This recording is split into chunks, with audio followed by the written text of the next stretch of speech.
탄핵 반대 늘었다. 청와대 자화자찬 얘기입니다. 3.1절 태극기 집회에 나온 대규모 인원 집회 참가자의 청와대가 반색을 하고 나섰습니다.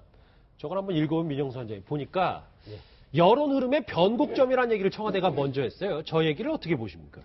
우선 청와대가 좀 더 겸손해야죠. 처음에는 이제 95대 5라고 우리가 할 수 있었지 않습니까? 예. 대통령의 지지율과 비슷해서. 그때는 정말 그 5%도 채 안 되는 그런 여론이었다가 요즘은 이제 두 자리 숫자로 좀 높아진 건 사실인데 그렇다고 그래서 청와대에서 대통령이 또 국정농단이 전혀 잘못이 없었다는 것이 아닙니다. 제가 생각할 적에는 이제 변곡점이라고 생각하는 것은 잘못이 있는 것은 있는데 그래도 이쯤 했으면 됐지. 대통령을 갖다가 저렇게까지 이미 그 대통령직을 수행할 수 없는 정도로 빈사 상태가 리더십을 빈사 상태까지 이르렀는데 대통령을 갖다가 끌어내리고 또 감옥까지 보내야 되느냐 이런 일종의 동종론이 좀 일어가지고 15% 이 정도로 하고 또 그분들이 지방에서도 차를 몰고 오고 해서 동아일보 앞에 강화문까지 해서 정말 100만을 그 너무 눈대중으로 보더라도 100만이 넘는다는 숫자가 온 건 사실이지만은요. 전국적인 여론으로 우리 5천만 인구 여론으로 보면은 저는 아직도 8대 2라고 봅니다. 그런 의미에서 그 청와대에서 너무 섣부르게 국민 여론을 갖다 애고가는 듯이 무슨 변곡점이 된다. 여론 흐름이 바뀌었다. 이런 판단을 하는 것은 좀 잘못됐다고 말씀드리고 싶습니다. 부적절하다. 예, 물론 3.1절의 태극기 집회 인원수가 엄청나긴 했지만 오늘 갤럽에서 나온 그 여론조사 결과를 보면 한 10명 중 7에서 8명은 탄핵 찬성을 하고 있단 말이에요. 이 부분은 어떻게 봐야 될까요? 초기의 여론조사나 탄핵이 이루어질 의결을 그 시점의 여론조사는 지금이나 크게 변한 것은 없습니다.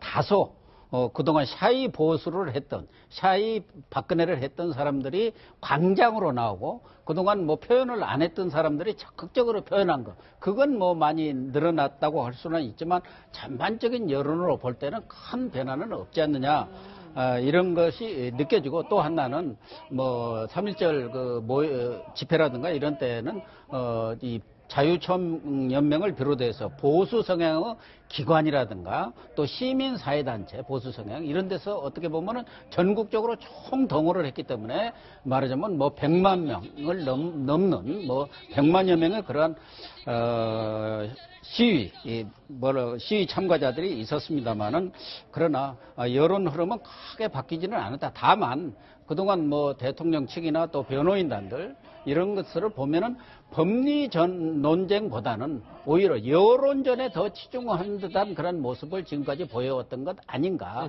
말하자면 법리 논쟁으로는 아무래도 여러 차례 말씀을 드렸다시피 여러 가지 증거라든가 그런 국정농단의 증거들이 너무 많이 나오고 있고 그것이 증인들이 증언을 하고 있는 그런 상황이기 때문에 오히려 법리 논쟁보다는 여론전으로 지금 몰고 가는 그런 세를 그런 양상을 보이고 있고 특히 보수라든가 진보 이념 대결 양상 쪽으로 이렇게 이념 대결 양상을 보이는 것이 좀 특징적으로 이렇게 나타나고 있는 현상 아닌가 그런 상황은 헌재에서 최종 평결을 할 때까지 아마 강화될 것 같습니다. 청와대 쪽에서 또 하나 얘기를 한 게 뭐냐면 이런 내용도 있습니다. 그러니까 인터넷 언급량 등을 감안하면 탄핵 찬반 여론이 5대5나 됐다. 저 의도는 뭡니까? 그러니까 이제 빅데이터를 얘기를 하는 것 같은데요. 인터넷 언급량이라고 표현하는 거 봐서는. 그러니까 이제 빅데이터로 하면 탄핵 찬반이 5대5다라는 취지인데 글쎄요, 우선은 저게 근거가 뭔지도 우선은 모르겠어서 그 부분은 이제 차치하고, 지금 오늘 나온 한국 갤럽 여론조사도 여전히 압도적으로 탄핵 인용에 찬성하는 쪽이 여론이 더 많고요. 그게 응답률에 따라서 믿을 수 있느냐 없느냐 반론도 있겠지만 체감적으로 느끼는 게 특히 저는 그 말을 좀 원망하고 싶은데요. 홍준표 지사가 한 말이 있죠. 대통령이 무능한 건 맞다. 그렇다고 해서 탄핵을 해야 되느냐. 그렇게 이제 좀 부정적으로 보면서도 한편으로 한 얘기가 하지만 탄핵이 안 된다 하더라도 탄핵이 기각된다 하더라도 이후에 사실상 통치권을 행사할 수 있겠느냐. 대통령으로서 역할을 할 수 있겠느냐. 그러니까 저는 그러니까 탄핵이 인용 기각을 떠나서 대통령으로서의 더 이상의 권위를 못 갖게 된 상황에 대한 인식이 청와대에선 필요하다는 생각이 듭니다. 그러니까 사실 이런 얘기들이 나오는 이유가 그런 부분이 있어요. 그러니까 헌법재판소에서 이제 탄핵 심판 과정에 이제 평의 절차에 들어갔잖아요. 예. 평의 절차에서 이제 이게 헌법에 위반되거나 법률에 위반된 사유가 있는지를 먼저 1차적으로 따지고 두 번째 이제 탄핵이 될 만큼 이게 중대한 사안인가를 판단할 때 첫 번째 기준이 헌법적 가치 훼손을 통해서 국민의 신뢰를 잃어서 더 이상 국정 수행을 할 수 없는지 여부가 굉장히 중요한데 예. 통상적으로 옛날에 그 통진당 해산도 그렇고 과거의 사례들 또 노무현 대통령의 탄핵 심판 때도 그렇고 쭉 지켜보시면 여론의 우위에 저만적으로 결론이 나는 경우가 많았어요. 이제 그러다 보니까 이제 여론이 비등해졌다는 걸 자꾸 강조하는 거. 그러니까 지금 실제 여론조사 결과는 그건 믿을 수 없고 뭐 인터넷에 뭐 언급량 같은 걸 다 빅데이터들 종합해 보면 사실상 이제 찬반이 거의 동일해졌다라는 어찌 보면 언론 플레이를 하게 되면 그러면 헌재도 좀 압박을 받을 수 있지 않을까라는 그런 고려도 포함이 되어 있지 않을까 생각이 듭니다. 예. 이 탄핵 반대 측에서는 탄핵이 인용되면 국제사법재판소에다 제소하겠다는 말까지 나왔습니다. 그 목소리 한번 들어보실까요?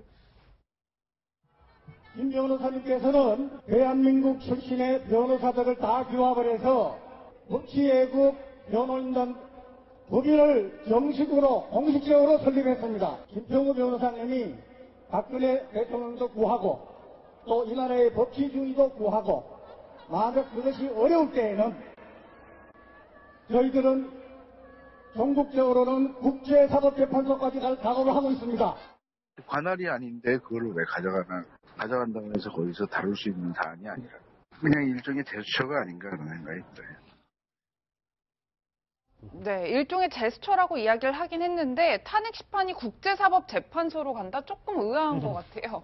그러니까요. 이 논리는 뭐 변호사님들이 말씀하는 게 좋을 것 같아요. 제가 상식적으로 보더라도 이게 국제사법재판소까지 갈 일인가. 이게 국내에 우리 어떤 개인의 문제를 국제적인 어떤 그 영토 분쟁이라든지 국가 간에 일어난 일이 국제사법재판소로 가는 것이 그런 일들이 국제사법재판소로 가는 걸로 저는 알고 있는데 어떤 특정 국가의 국내의 문제를 가지고 국제사법재판소로 간다는 부분은 좀 납득이 안 갑니다. 법대 교수님이 아까 얘기했던 것처럼 일종의 액션이다. 그냥 제스처일 뿐이다라고 했는데 이수희 변호사님. 아니 이게 제스처고 뭐고 저는 참 우리가 그러니까 보수층에서 보수 정권에서 과거에 천안함 뭐 그 폭침 사건 때라든가 아니면 통진당 해산 때 그 뭐 좌파 진영, 진보 진영에서 이걸 유엔 인권위에다가 뭐 청원을 하겠다 뭐 이렇게 나왔을 때 어떻게 대응을 했어요? 그거를 왜 나라 밖으로 가서 뭐 이렇게 비판했잖아요.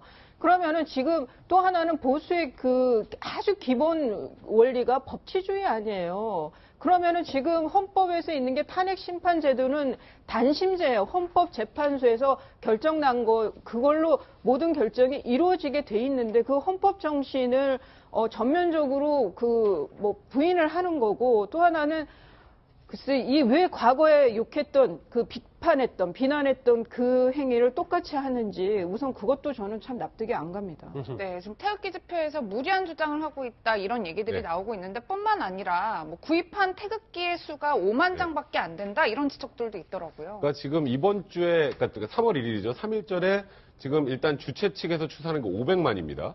500만이에요. 그리고 그 전에 주최 측 주장이죠. 네, 많지 않았을 때도 주최 측은 100만 이상이라는 표현을 썼고요. 그랬죠. 근데 실제로 아까 말씀하셨던 것처럼 뭐 태극기는 5만 장씩 4차례에서 총 한 20만 장 정도만 구입을 했다. 박사모 쪽에서 이렇게 얘기가 나오는데 사실 뭐 일각에서 언론에서 그런 얘기 나왔잖아요. 저 중에 일부는 뭐 동원되기도 하고 뭐 일당을 받고 나오기도 했다. 근데 거기에 나오는 분들 얘기로는 그거에 굉장히 흥분하고 화가 나셔서 자발적으로 나오신 분들 많다고 하는데 지금 물론 확실히 숫자는 많이 늘었습니다. 예. 제가 봐도 아까 민 원장이 말씀하셨던 것처럼 이번에는 얼추 100만 명 가까이 모였다는 생각이 들 정도로 그러니까 대한문 앞부터 남대문까지 완전히 꽉 들어찼는데 그러니까 지금 저쪽에서 계속 이제 숫자의 그 우위를 자꾸 얘기하는 건 과거에 이제 촛불 집회 할 때 이제 1000만이 넘었다 뭐 한 번에 200만이 넘었다 하면서 촛불 민심 때문에 탄핵을 한다 이런 얘기가 나오다 보니까 아니 우리는 그거보다 더 많이 모였으니까 이제 탄핵 기각돼야 되는 거 아니냐 이런 여론전을 하기 위해서 지금 숫자를 자꾸 늘리는 것 같은데 사실 경찰 추산이 지금은 없어요. 그렇죠. 과거에 이제 뭐 주최 측에서 하고 경찰이 추산해서 그 차이가 왜 이렇게 크냐 얘기했는데 하도 이제 양쪽이 숫자에 민감하다 보니까 요즘에는 아예 경찰 추산하지 않으니까 그렇죠. 사실 500만이면요. 서울 인구가 몇 명인지 아세요? 990만이요. 990만. 서울에서만 왔으면 2명 중에 절반 1명 이상이 이상이 나왔다는 의미인데 사실 그거는 좀 너무 과한 숫자가 아닌가라는 생각이 좀 드네요. 이게 지금 헌재 평이, 그러니까 헌재 심판이 이제 카운트다운에 들어갔기 때문에 여러 가지 말들도 많고 그 인물별, 그러니까 헌법재판관 8인에 대한 면면에 대해서 궁금하신 분들이 참 많으실 텐데 이수희 변호사님. 예. 저 정치 성향에 대해서 여러 가지 얘기들이 좀 많아서 이 부분은 우리가 걱정할 필요는 사실 없는 거 아니겠어요? 그러니까 이제 박근혜 대통령께서 이제 임명한 그 재판관이 2분이 계시죠. 조영호 그리고 서기석 재판관. 그래서 이제 7인 체제일 때 훨씬 더 유리하다 뭐 이런 얘기가 있긴 있었어요. 그런데 지금 이 탄핵 결정은 임명권자가 누구였었느냐, 정치 성향이 이전까지 어땠었느냐로 사실 기준을 하기는 좀 이 탄핵 결정 자체가 헌재 재판관 8인이 모두 운명을 같이 하는 운명 공동체인 상황이 아니냐, 이 상황이. 그래서 개별적인 개인적인 이런 성향보다는 뭔가 그 좀 대의적인 명분적인 그런 데에 더 좀 그 방점을 찍지 않을까, 더 그 관심을 갖지 않을까, 저는 그렇게 생각을 합니다. 그러니까 일단 지금 총 8명이잖아요, 재판관이. 그러니까 성향으로 분류를 하면 5대 2대 1입니다. 그러니까 보수가 5, 진보가 2, 그리고 1명이 중도 이렇게 평가를 받는데 뭐 아시겠지만 이정미 재판관과 김희수 재판관 같은 경우에는 과거에 그 통진당 해산에서도 소수 의견을 냈던 분입니다. 이 2분이 진보라고 표현이 되고 강일원 재판관을 통상 중도라고 하고 나머지 재판관들을 보수라고 얘기를 하는데 아까 말씀하셨던 것처럼 지금은 보수냐 진보냐의 문제가 아니라 옳고 그름에 관련된 문제입니다. 그렇죠. 그렇기 때문에 이거는 뭐 재판관의 성향이 어쩌고 저쩌고의 문제가 아니기 때문에 아 이거 보수적인 재판관이 많으니까 기각되는 거 아니야? 뭐 이렇게 뭐 생각하실 필요도 없는 거고 뭐 보수와 진보 상관없이 인용 기각 여부가 결정이 되는 것이기 때문에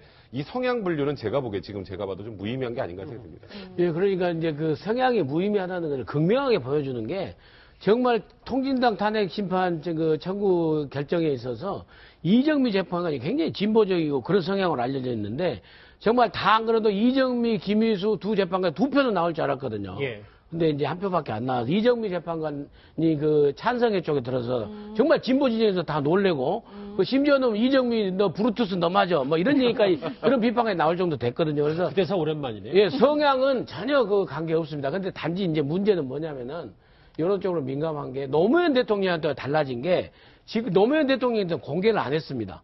공개를 안 하고 주문형 마지막 그 개별로 해가 주문형 판결만 딱 결론만 냈는데 지금은 2015년도 헌법재판소법이 바뀌어가지고 개별로 헌법재판관들이 소수 의견을 다 밝히게 돼 있거든요.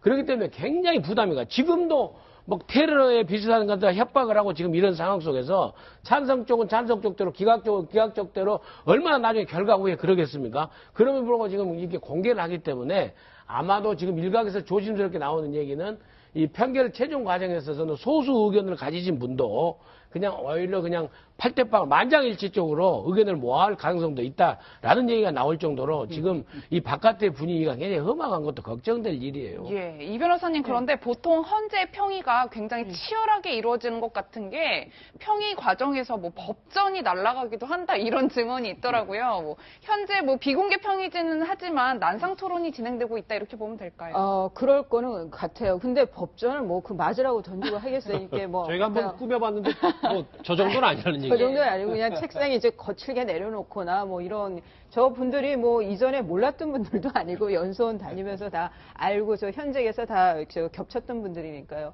근데 아마 이 탄핵 결정에 대해서는 이제 그 저기에 도청 뭐 장치 그런 거 있나 다 검사하고 이제 시작한다는 거 아니에요? 평의는. 그러고 우리는 이제 저 미국하고 좀 다르게 가장 최근에 임명된 분부터 이제 의견을 개진하고 이렇게 최후의 이제 소장 고난대행이 의견을 개진한다는데 평이라는 거는 자꾸 의견을 하나로 모아가는 거거든요. 예.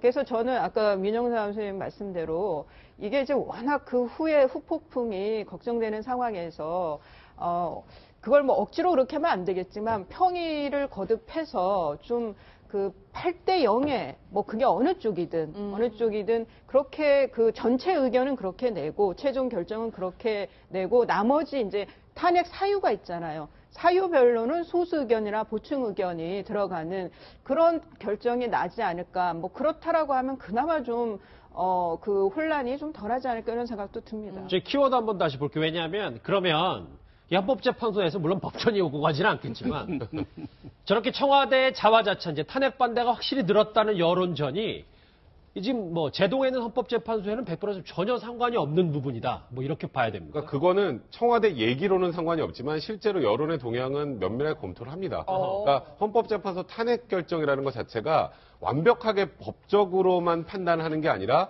국민들의 민심까지 반영을 하기 때문에 그런 부분에 대해서 자꾸 청와대도 그렇고 지금 태극기 집회에서도 몇 명이 모였다라는 좀 어찌 보면 좀 과장될 정도의 그런 얘기들을 하는 거고요.